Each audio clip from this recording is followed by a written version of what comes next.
Tommy Carter, pack up your belongings. You're being released, said the clerk over the intercom. Well, it was nice meeting you, CB. I hope everything gets better for you. I'll see you around, Tommy. Stay up, bro. As I was leaving, I asked the clerk why was I leaving, and she said that the witness changed her description of the suspect. Once outside, I saw that Miss Lindley was standing outside waiting for me. When I got in the car, she asked what happened to my face, and when I told her, she became angry and she said that she would report it first thing in the morning. Before she dropped me off, she took me to the store so I can get the list Lauren wanted me to get. When I got home, my parents were passed out as usual, and I headed to my bedroom. Tommy, where the hell have you been? Yelled Lauren. I got arrested at school and they just let me go 20 minutes ago. Click clack. What did you tell them? And don't lie to me, said Lauren with her 9mm pointed at my head. Nothing, Lauren, I yelled. They let me go because the witness had the wrong description. Okay, cool. Now where's the grocery list? Said Lauren. They're right next to you. As she went through the bag, I just sat down and ate another slice of pizza while I iced my eye. I asked for 7 packs of baking soda, yelled Lauren. I'm sorry, they only have 5 left. But now that I think about it, I noticed my parents were downstairs. What made you not shoot them? Well, they're still customers of mine, said Lauren. I go through the back door and tell Lucy to meet me at the park on the next block.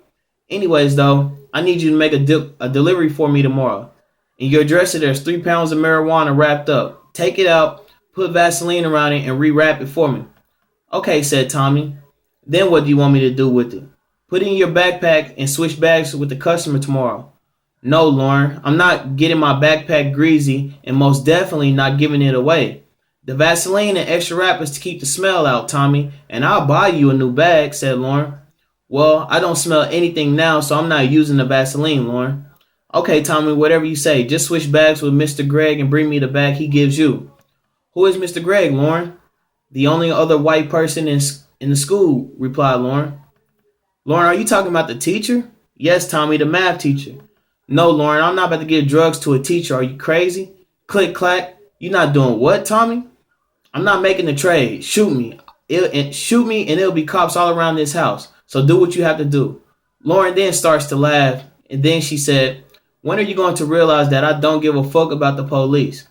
I also see that you went to jail and you grew a few. You must really think I won't shoot you, huh? No, I replied. Lauren laughs again and says, well, did you get that potato I asked for? Yes, Lauren, it's right next to you. I then sat down and ate another slice of pizza and watched as she put the potato at the end of her .22 revolver. She then points the gun at me and pulls the trigger. I never screamed so loud in my life. Shut up crying, yelled Lauren. Plus it went through. Tommy, where's all the police you were talking about?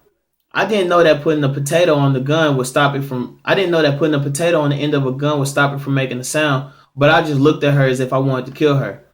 Now that you know that I don't play games, make sure that this package gets dropped off, said Lauren. The next day, as I walked to school, my arm felt like it was on fire. When I got to Kirkside, I saw one of the Bloods on the corner, and I asked him, Are you guys real Bloods? He looked at me like he wanted to kick my ass, but he said, yeah, why you ask that dumbass question? When I was arrested, I met a guy named CB, and he said you're fake and went in last in the 30s. The Blood then started to laugh and said to tell CB that we about that and to come see us whenever. I said okay, and I kept walking to school. When I got to class, no one was teasing me or even looking at me crazy. Instead, they wanted to know what happened and was I okay.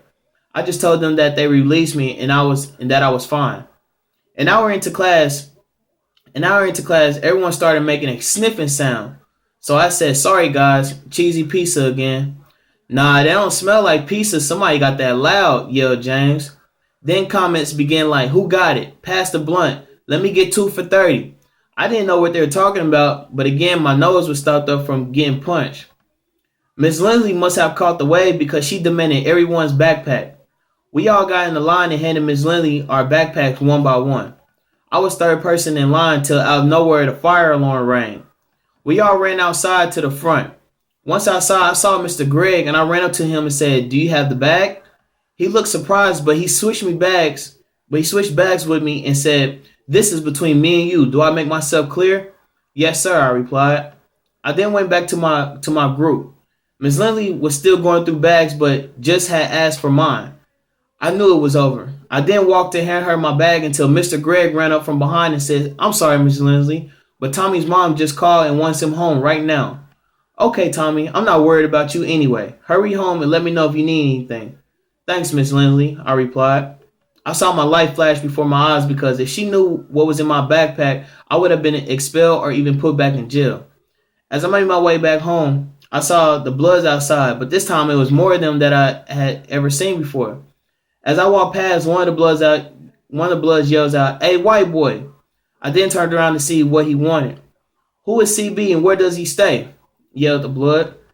"I really don't know him personally, but I ran into him in jail, but he said he's from the 30s, I replied. They all began to laugh and said, "Niggas from the 30s are all talk, no action." But in the back of my mind, all I could think of was how CB was in jail for fighting a cop. So with that in mind, I don't think he has a problem fighting Bloods. But instead, I just didn't say anything and I just kept my thoughts to myself and went home.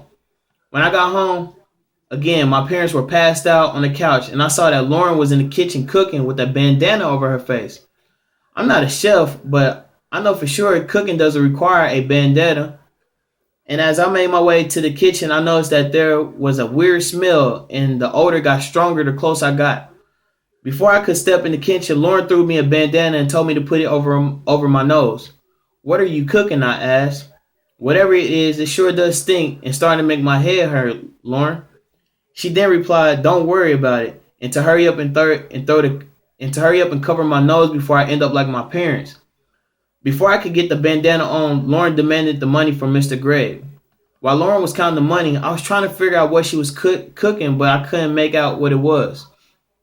I noticed that all the baking soda boxes were empty, but still couldn't think of any type of food that used that much baking soda to make. "Click clack, where's the rest of the money, Tommy?" said Lauren, with her Glock pointed at me. "Lauren, this is what he gave me. Now can you please put the gun down?" "Well, it's short $7,200. Make sure that you get the rest of it tomorrow," said Lauren. Okay, Lauren. Now can you please put the gun away?" Literally 5 seconds later, we heard a knock at the door. We both looked puzzled because my parents never have company, neither do I. Lauren then loaded the AK-47 that was in the kitchen and stood behind the kitchen door with her Glock and told me to answer the door. The closer I got to the door, the faster my heart pounded because I didn't know what to expect. Before I opened the door, I looked through the peephole and I noticed it was a kid from class. I was confused, but at the same time, I was relieved. When I went to open the door, I simply asked, "What do you want?" "Hey, my name is AJ, and I sit behind you in class," he replied. "Okay, well, what can I do for you, AJ?" "Well, Tommy, like I said, I sit behind you in class and I smelled what you had in your bag. I was wondering if you could sell me a dub. I promise I won't say anything." "Well, AJ, I'm sorry, but I don't know anything. I don't know what you're talking about, and I don't sell anything, so have a nice day." I then slammed the door and became nervous because now people would start to think that I'm a dealer. When I turned around, Lauren was standing there with a dub sack and said that I had better make that sale. "Lauren, I can't," I replied. "He goes to school with me, and I don't want people thinking that I'm a drug dealer." Click, clack. Okay, hand it to me. I then opened the door and yelled for AJ and told him that I'd sell it to him, but he had to promise me that he would not say anything. "Tommy, you don't have to worry about anything," he replied. Click, clack. Lauren busts through the door and put her Glock to AJ's face and told him that he had better keep that promise or else. I didn't know what made me look down, but I noticed a discoloration in AJ's pants as if somebody poured water down them. Yes, ma'am," AJ stuttered back to Lauren.